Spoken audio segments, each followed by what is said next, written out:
না তোর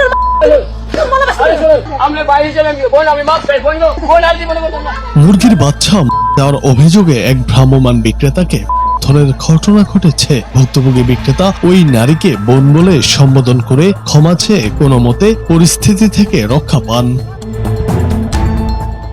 ঘটনাটি ঘটেছে গলাচিপায়। ঘটনার সূত্রে জানা গেছে, কিছুদিন আগে ওই এলাকার এক নারী তার কাছ থেকে বেশ কিছু মুরগির বাচ্চা কেনেন। তবে কিছুদিন পরই কোনো অজানা কারণে বাচ্চাগুলো মারা যায়। এতে ওই নারী আর্থিকভাবে ক্ষতিগ্রস্ত হয়ে বিক্রেতার উপর প্রচন্ড ক্ষুব্ধ ছিলেন। পরে বিক্রেতা পুনরায় মুরগির বাচ্চা বিক্রির উদ্দেশ্যে ওই নারীর বাড়ির আশপাশে এলে তাকে দেখে রেগে আগুন হয়ে যান তিনি। কোনো কিছু বুঝে ওঠার আগেই ওই নারী হাতের কাছে থাকা লাঠি ও তক্তা দিয়ে বিক্রেতাকে মারধর শুরু করেন। আকস্মিক এই ঘটনায় বিক্রেতা অপ্রস্তুত হয়ে পড়েন এবং নিজেকে রক্ষার চেষ্টা করেন।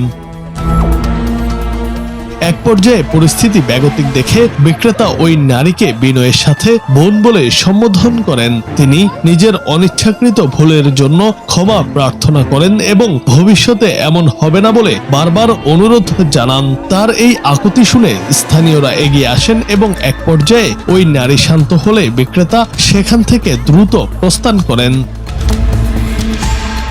এই ঘটনাটি এলাকায় বেশ চাঞ্চল্যের সৃষ্টি করেছে। প্রত্যক্ষদর্শীদের মতে প্রাণীর মৃত্যু নানা কারণে হতে পারে, কিন্তু এভাবে আইন নিজের হাতে তুলে নেওয়া এবং একজন ক্ষুদ্র বিক্রেতাকে মারধর করা ঠিক নয়। এই ঘটনার পর থেকে এলাকায় ভ্রাম্যমাণ বিক্রেতাদের মাঝে এক ধরনের ভয় বিরাজ করছে। জুনায়েদ আহমেদ, বাংলা টিভি।